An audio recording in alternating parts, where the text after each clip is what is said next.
Hey all, this video is a reference for second year UG English Literature students of MG University.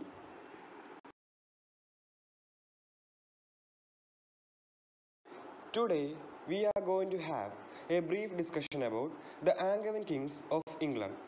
In this video we are discussing about the Angevin kings Henry II, Richard I and King John. First, we are going to have a brief discussion about Henry II. Henry ruled England from 1154 AD to 1189 AD. With Henry, a new dynasty called the Plantagenet dynasty was born. The badge of the dynasty was a sprig of broom flower or Plantagenista. Henry wanted to restore peace and harmony in England. He wanted to contain the power of lords and barons who had built castles. The barons soon submitted to him. He ruled for 35 years. Henry wanted the whole realm of England to be subject to one law, the common law. Law and justice were to impartially dispensed whatever the rank or position of criminal. Church courts used to solve the crimes related to holy orders, and holy criminals escaped with slightest punishments. And this was intolerable to Henry, and he decided to end such practices. For that, he prevailed upon the Pope to nominate his dear friend, Sir Thomas Becket, as the spiritual head of England in 1162 AD. Henry's sense of justice made him codify the ancient and time-tested customs of England, so that they became the foundation for English common law. It is therefore he is called as the English Justinian. The Curia Regis was established by Henry II. He also established a exchequer court that dealt with financial affairs. Chief among them were the law courts. In Henry's time, the jury did not have the power to pronounce judgment upon the criminals. On the other hand, they acted as prosecution. Henry is also called as the father of English system of law courts and jury system. The last days of Henry II was not peaceful. His sons were headstrong and willful like their father. Though Henry had his elder son crowned Prince of England, he was not willing to give him or any of his sons independent charge of any of his land. The sons, as a result, teamed up against their father. In 1189, Henry II passed away. While discussing about Henry II, it's very important to discuss Sir Thomas Becket as well. Sir Thomas Becket and Henry II were boon companions. King Henry elevated him to the position of Lord Chancellor. The king believed that Becket would cooperate with his plans to teach criminals a proper lesson. But opposite the plans of Henry, Thomas Becket became a completely different person. Archbishop Becket considered his duty to the Pope and God greater than his loyalty to the king. In 1164 AD, Henry compiled the good customs that may be followed in England into a comprehensive document. But Becket refused to sign the document. The enmity between Henry and Becket began to increase. The king seized the rich revenue of Canterbury, and Archbishop retaliated by excommunicating the king. Thomas Becket went to exile for 6 years. In 1164 AD, he returned to Canterbury. He asked the Archbishop of York to obtain repentance for carrying out the coronation ceremony of Henry's son as a Prince of England, which was the privilege of Archbishop of Canterbury. The king sent his knight to get rid of the archbishop on 29 December 1170 AD.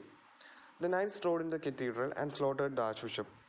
It resulted in a widespread chaos all over the Europe. The Pope canonized Thomas Becket and he became Saint Thomas of Canterbury, the most popular saint in England. The slow and ambling pace at which the pilgrims proceed to Canterbury has given the English language a new verb called canter. So that's all about St. Thomas of Canterbury. Next, we are going to have a brief discussion about the events that happened during the reign of Richard I. Richard was the third son of Henry II, and he ascended the throne of England after his father's death. Richard was called Lionheart or Coeur de Lion. Richard was totally involved in crusades or holy wars fought in order to liberate Jerusalem. In his endeavor to raise funds, Richard sold bishoprics. After having raised money, King Richard left for the crusade in 1190. Richard's military skill, though remarkable, was not greater than that of Emperor Saladin, who ruled the Holy Land. So he had to arrive at a truce with Saladin in 1192. The king very soon left for Normandy to rescue it from his brother John, whom he defeated. Instead of returning to England, he fought several wars with Philip Augustus of France for supporting the claims of his brother John. Richard was killed. During Richard's absence, England was virtually ruled by Herbert Walter, the Archbishop of Canterbury. He encouraged the middle class who had to begin to thrive in business. He strengthened the legal administration and started the institution of Justice of Peace. The Crusades. The Crusades are also important while discussing about Richard I. The Crusades were a series of wars fought by the Christian princes of Europe to liberate the Holy Land of Jerusalem. Arab occupation of Jerusalem did not pose any threat to Christian pilgrims until the advent of Seljuk Turks in 1055. The First Crusade took place in 1097 and was led by Robert, the Duke of Normandy. They captured Jerusalem. The Second Crusade was led by Louis VII of France in 1147 to capture the rest of Jerusalem, but it turned out to be a failure. The Third Crusade was led by Philip Augustus, King of France, Leopold, Duke of Austria, Frederick Barbarossa, the Emperor of Germany, and Richard I, King of England. Realizing that a victory against Sultan was not possible, Richard arranged a treaty with him and returned to England.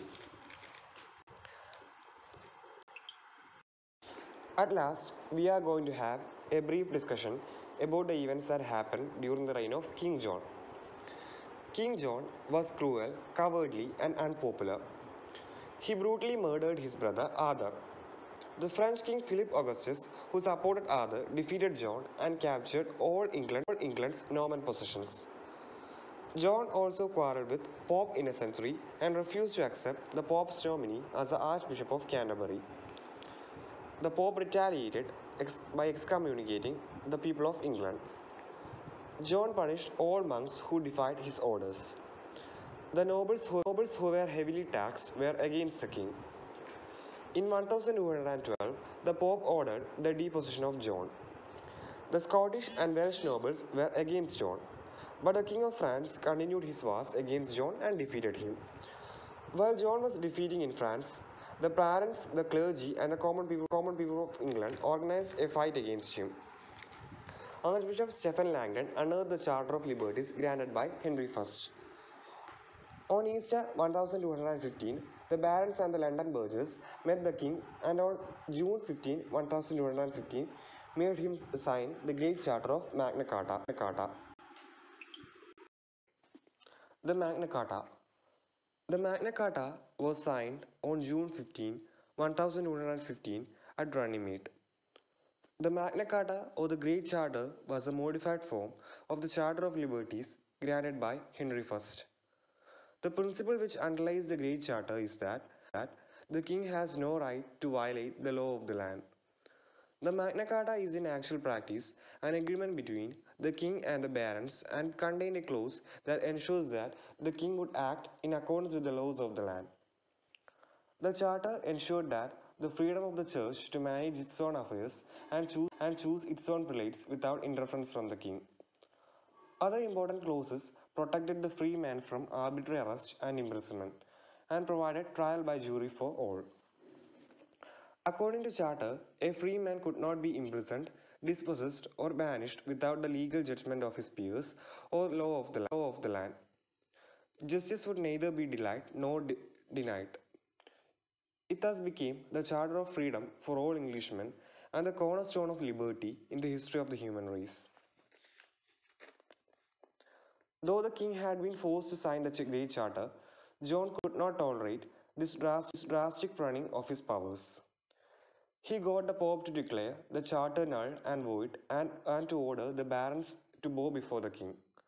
The barons thus prepared for a civil war and enlisted the help of the King of France. Many of the John soldiers deserted him in the war, and in 1216 he died of a raging fever. So now we had a brief discussion about the Angevin kings, and I hope that was clear to you, and thank you all for listening.